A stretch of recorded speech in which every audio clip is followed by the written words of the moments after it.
ultérieurement car l'enquête se poursuit. Au Mans, on commence à compter les jours. Dans 2 mois pile aujourd'hui, le tramway accueillera ses premiers passagers. Alors avant cette échéance, nous avons choisi ce soir dans notre édition de voir déjà ce que cette première ligne va changer pour la ville. Et nous retrouvons au Mans Marc Ivard. Bonsoir. Vous êtes en direct du centre de la ville et on le voit à côté de vous, une rame du futur tramway. Tout à fait Virginie, je suis place de la République. À côté de moi, vous découvrez la première rame livrée. C'est la rame nommée Désir, parce que c'est vrai que le tramway, les Manceaux l'ont attendu très longtemps. C'est une rame couleur cuivre, c'est la même couleur que celle des murailles romaines qui enserrent la vieille ville. Alors, le 17 novembre prochain, les Manceaux vont embarquer pour la première fois dans le tramway. C'est l'aboutissement d'un pari audacieux pour une ville comme le Mans. Tout de suite, David de la Sancellerie et Frédéric Denis vous en disent un peu plus sur ce mode de transport.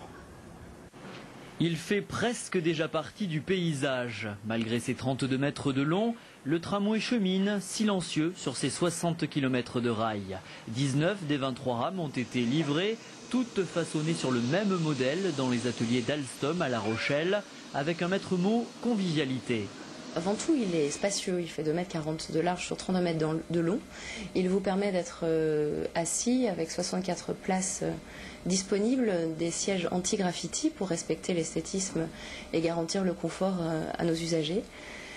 Il a des larges baies vitrées qui vous permettent de capter la lumière et de découvrir surtout toutes nos richesses au fil du tracé, au fil du Mans. Et une fresque originale et originelle, c'est la première de France. Alstom nous a donné ses particularités. Chaque rame est également conçue pour faciliter l'accès des personnes handicapées. 200 usagers peuvent monter à bord en même temps, mais il faut aller vite. Le tramway s'arrêtera 20 secondes à chaque station environ. Il doit relier Antares et l'Université du Maine en 38 minutes. Il montera entre 19 et 50 km/h. Il peut aller jusqu'à 70. On a fait des essais d'ailleurs à 70 km/h et notamment des simulations de freinage d'urgence, mais c'est une vitesse qu'il n'atteindra pas.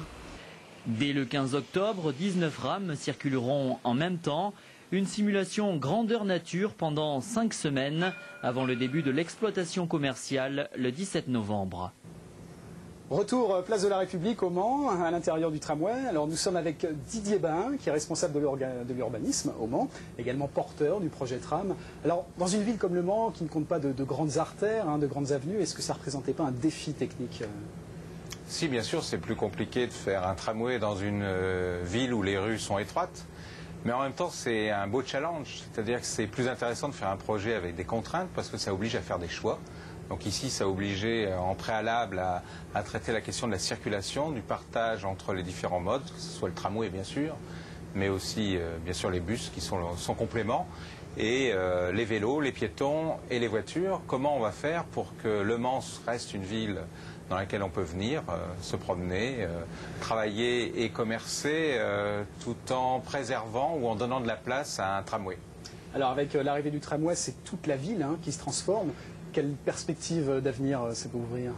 Alors bien sûr, le tramway c'est un plus dans une ville qui est déjà en train de se transformer, une ville qui a une histoire avec les transports. La dernière c'est le TGV qui est arrivé en 1989 au Mans, qui a permis de développer un quartier d'affaires et de développer un certain nombre d'entreprises qui sont venues s'implanter.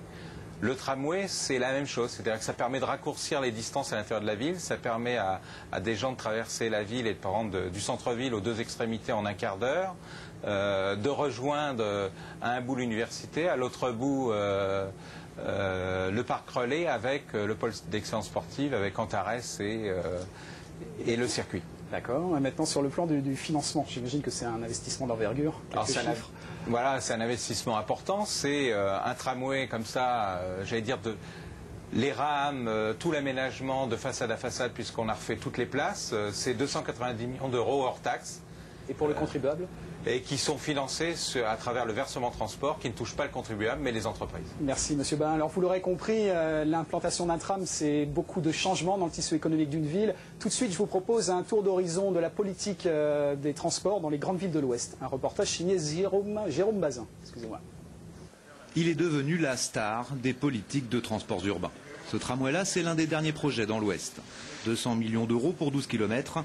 la future ligne d'Angers a vite trouvé ses opposants. En tête, les entreprises dont la taxe de transport va augmenter. Le fonctionnement aujourd'hui qui est prévu, qui est annoncé, c'est 15 millions d'euros par an. Donc plus les années passeront et plus effectivement j'imagine qu'on augmentera le fonctionnement et ce sont les entreprises qui vont le supporter.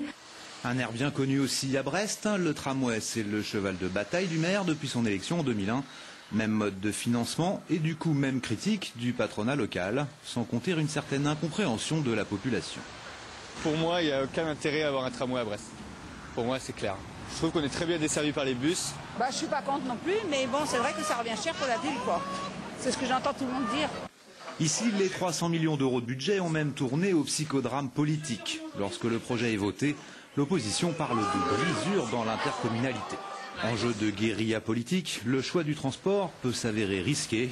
À Nantes, ville pionnière, le tramway a coûté la mairie à son promoteur, un peu amer.